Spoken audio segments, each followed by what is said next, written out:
Assalamu alaikum viewers and welcome back to my channel Study Law with Bushra.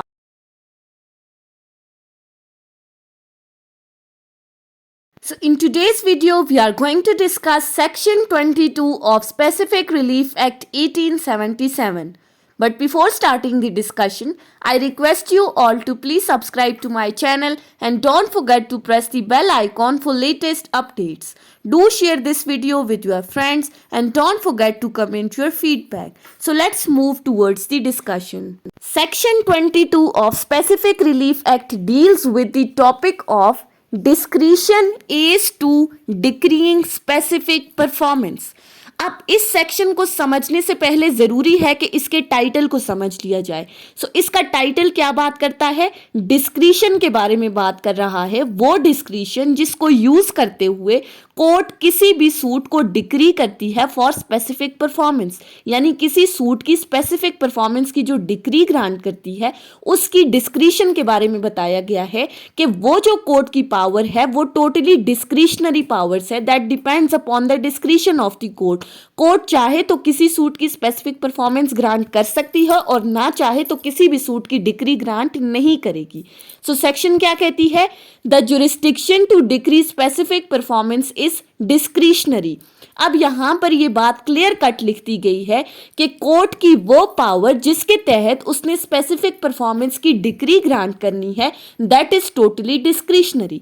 वो court के discretion पे depend कर रहा है, वो कोर्ट के सवाबदीदी इख्तियारात हैं। कोर्ट चाहे तो सूट की स्पेसिफिक परफॉर्मेंस की डिक्री ग्रांट करेगी, ना चाहे तो वो डिक्री ग्रांट नहीं कर सकती। सो पहली बात क्लियर होगी, जो कोर्ट की पावर है वो डिस्क्रिशनरी पावर है। कोर्ट बाउंड नहीं है कि वो हर सूट की डिक्री करे फॉर स्पेसिफिक परफॉर्मेंस। फिर फर्दर कहा है and the court is not bound to grant such relief merely because it is lawful to do so.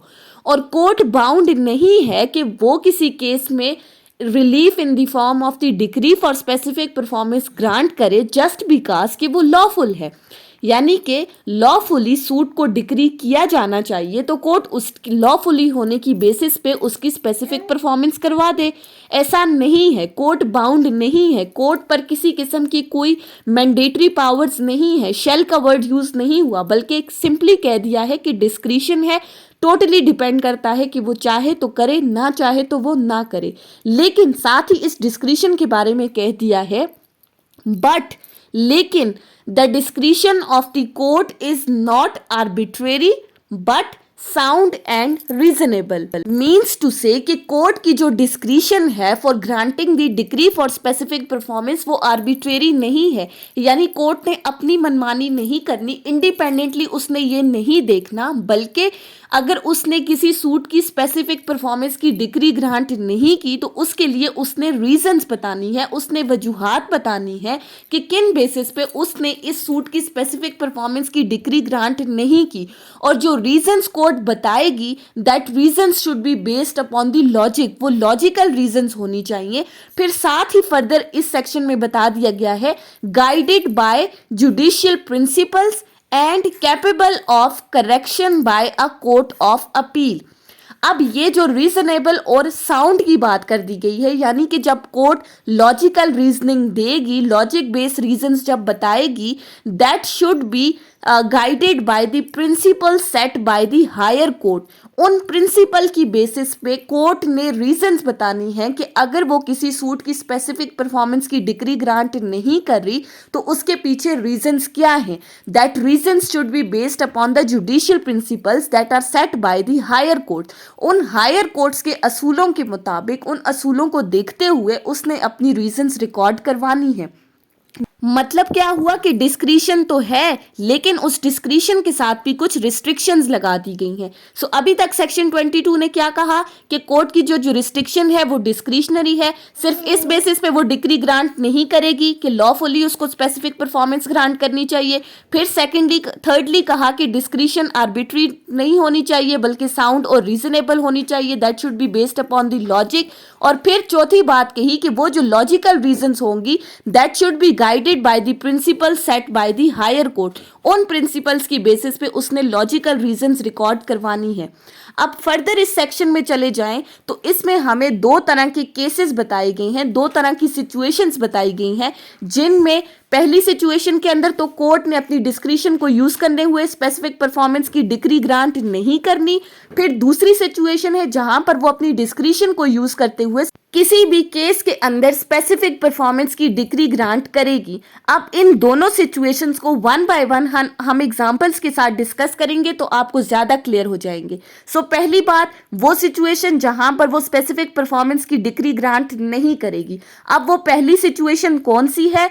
where the circumstances under which the contract is made, जहां पर case के हालातों वाकयात ऐसे हैं, ऐसी सिचुएशन आ गई है जिनके अंदर कोई कॉन्ट्रैक्ट किया गया था, are such as to give the plaintiff an unfair advantage over the defendant, कि जहां पर कॉन्ट्रैक्ट तो हुआ है लेकिन उस कॉन्ट्रैक्ट के हालातों वाकयात ऐसे हैं कि उसकी अगर स्पेसिफिक परफॉर्मेंस की डिग्री ग्रांट हुई तो सिर्फ और सिर्फ प्लेंटिफ को नाजायज फायदा मिल जाएगा डिफेंडेंट के ऊपर।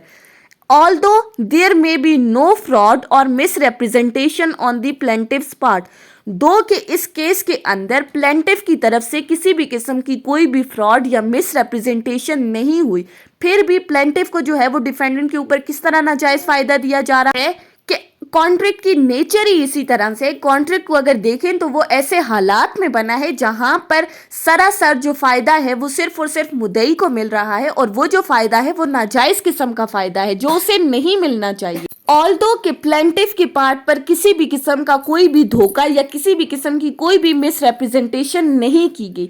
अब अगर इस पूरी सिचुएशन को हम एग्जाम्पल के साथ समझेंगे तो हमें इजीली समझ में आ जाएगी। सो फॉर एग्जाम्पल हमारे पास दो पार्टीज हैं, ए और बी। ए कॉन्ट्रैक्ट करता है to sell and B contracts to buy. A ने बेचनी है और बी उसको खरीद रहा है। अब क्या खरीद रहा है? सर्टेन लैंड, कुछ जमीन है जो ए की है और वो उसे बी पर बेच रहा है। To protect the land from floods it is necessary for its owner to maintain an expensive embankment. अब इस जमीन को फ्लड से बचाने के लिए जरूरी है कि इसका ऑनर इसके ऊपर किसी भी तरह का कोई भी बंद बांध ले ताकि इस जमीन को सैलाब से बचाया जा सके। B does not know of this circumstance.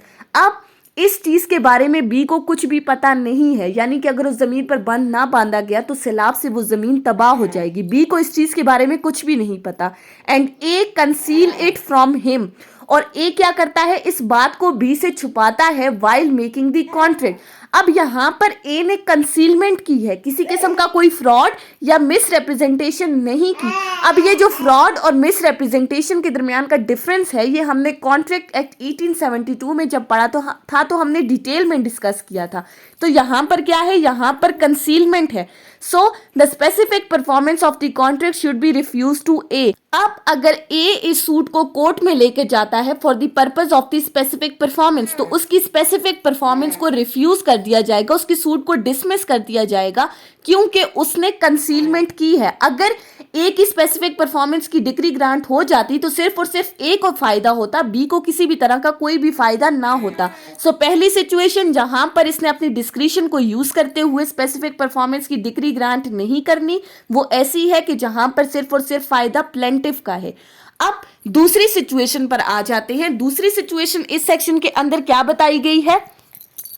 Where the circumstances is such that the performance of the contract would involve some hardships on the defendant which he did not foresee, whereas its non-performance would involve no such hardships on the plaintiff।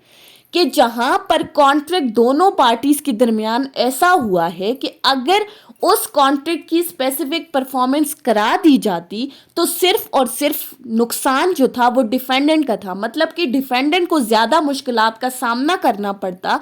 लेकिन अगर उस contract की specific performance ना कराई जाए तो ऐसी सूरत में प्लेंटिफ को किसी भी तरह की कोई भी मुश्किलात का सामना नहीं करना पड़ेगा। अब ये कैसी सिचुएशन है, इसको भी हम एक एग्जाम्पल से समझ लेते हैं तो हमें ज़्यादा क्लियर हो जाएगा। सो इलस्ट्रेशन जे पे आ जाएं। फॉर एग्जाम्पल ए और बी दो पार्टीज हैं जिन्होंने आपस में कॉन्ट्रैक्ट किया है। A contract to buy certain land from B. A ने कॉन्ट्रैक्ट किया है बी के साथ कि वो बी की कोई ज़मीन खरीदेगा। The contract is silent as to the access to the land. अब उस जमीन के रास्ते के बारे में जो बात है वो कॉन्ट्रैक्ट में नहीं की गई। कॉन्ट्रैक्ट उस पर साइलेंट है कि इस जमीन को कौन सा रास्ता जाता है। No right of way to it can be shown to exist, और जाहिरी तौर पर ऐसा कोई रास्ता है भी नहीं जो कि उस जमीन की तरफ जा रहा है। So the specific performance of contract should be refuse to be. तो अगर बी कोर्ट में जाता है इस केस की स्पेसिफिक परफॉर्मेंस करवाने के लिए, तो उसकी स्पेसिफिक परफॉर्मेंस को कोर्ट रिफ्यूज करेगी, यानी उसकी डिस्क्रिशनरी पावर्स को यूज करते हुए वो डिक्री ग्रांट नहीं करेगी। क्यों? कि अगर उसने डिक्री ग्रांट कर दी तो सारा नुकसान जो है वो डिफेंडेंट को होगा जो कि जमीन खरीद रहा है। अगर प्लेंटिफ को, क्योंकि उसे तो रास्ता नहीं मिल रहा उस जमीन से मुतालिक, तो नुकसान तो सिर्फ डिफेंडेंट का हुआ। लेकिन अगर इसकी स्पेसिफिक परफॉर्मेंस ना हुई तो जो हमारा प्लेंटिफ है उसको किसी भी तरह की कोई भी मुश्किलात का सामना नहीं करना पड़ेगा। अब आ जाते हैं दूसरी सिचुएशन के ऊपर जो इस सेक्शन में बताई गई है, जहां पर कोर्ट अपनी डिस्क्रिशनरी पावर्स को यूज करते हुए किसी केस के अंदर स्पेसिफिक परफॉर्मेंस की डिक्री ग्रांट करेगा। अब वो कौन सी सिचुएशन है जहां पर डिक्री ग्रांट करनी मस्ट है? So where the plaintiff has done substantial acts or suffered losses in consequences of contract capable of specific performance, कि जहां पर प्लेंटिफ ने किसी कॉन्ट्रैक्ट को परसू करते हुए कुछ ऐसे एक्ट्स परफॉर्म कर लिए हैं कि अगर उस कॉन्ट्रैक्ट की स्पेसिफिक परफॉर्मेंस ना कराई गई तो प्लेंटिफ को नाकाबिले तलाफी नुकसान होगा, प्लेंटिफ को लॉस हो जाएगा, नुकसान हो जाएगा, क्योंकि उसने ऐसे एक्ट्स कर लिए हैं। अब ये कौन से एक्ट्स के बारे में बात की जा रही है, इसको भी एग्जाम्पल से देखें तो ज्यादा क्लियर हो जाएगा। सो A sells a land to a railway company who contracts to execute certain works for his convenience. A की एक लैंड है जो वो किसी रेलवे कंपनी को बेच रहा है for the purpose of making the railway line, और साथ ही साथ उसने कंडीशन भी रख दी है कि रेलवे लाइन बनाने के साथ साथ एक सड़क भी निकाली जाएगी या कोई भी और कंडीशन जो उसने रख दी है। The company take the land and use it for their railway. अब रेलवे कंपनी ने वो जमीन खरीद ली और उस पर रेलवे लाइन बनाना शुरू कर दी। Specific performance of contract to execute the work should be decreed in favour of A. अब इस कॉन्ट्रैक्ट की जो स्पेसिफिक परफॉर्मेंस है उसकी डिक्री जो ग्रांट होनी चाहिए वो ए के फेवर में होनी चाहिए, क्योंकि ए ने अपनी जमीन बेची है और बेचने के साथ जो उसने कंडीशंस लगाई हैं कि इस पर सड़क जो है वो बननी चाहिए या इस पर रास्ता निकलना चाहिए। सो अगर वो रास्ता नहीं मिलता तो नुकसान किसको होगा? सिर्फ और सिर्फ प्लेंटिफ को, यहाँ पर डिफेंडेंट को कोई भी नुकसान नहीं होगा। सो सेक्शन 22 बात करता है the discretion of the court in granting the decree for the specific performance. फिर हमने दूसरी सिचुएशन पढ़ी जहां पर कोर्ट ने अपनी डिस्क्रिशनरी पावर्स को यूज करते हुए किसी भी केस में स्पेसिफिक परफॉर्मेंस की डिक्री ग्रांट करनी है। फिर हमने पढ़ा कि वो कौन सा केस है। So that was the whole discussion on section 22 of specific relief act 1877। I hope कि आपको ये लेक्चर समझ में आया होगा अगर आपने इस वीडियो को अटेंटिवली सुना है तो। अगर आपको ये वीडियो अच्छी लगी है तो इस वीडियो को लाइक करें, कॉमेंट करें और चैनल को जरूर सब्सक्राइब करें। Thank you so much for watching this video. Till then, Allah Hafiz.